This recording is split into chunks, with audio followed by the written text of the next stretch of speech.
Ward number 2 છે। અહીં આગળ આ નગરપાલિકાની જગ્યા હદ આવે છે। અહીં આગળ ગુલબીચાલી અને દેશિયાળ અને રેલવે કોલોની તથા વાડીઓ વિસ્તાર આ રસ્તો એક જ છે જવા માટે ભેગા।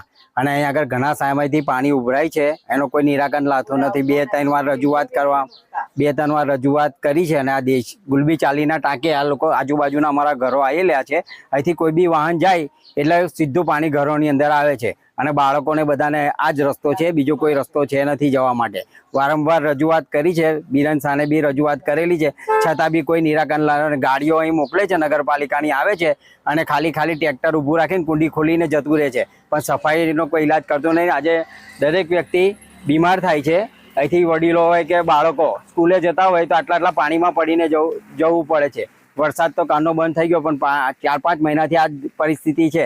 આજે ગટરો બધી ખરાબ ઉભરાઈ છે અને અંદર જીવાત બી પડી ગઈ છે અને આ ઘરોની અંદર જેવી કોઈ બી ગાડી જાય 4 વ્હીલ કે બાઇક સીધું ઘરોમાં પાણી ભરાય છે અને અમારા આજે બાળકોને અને કોઈ એનો નિરાકરણ લાવતું નથી નગરપાલિકામાં રજૂ કરવાથી બી।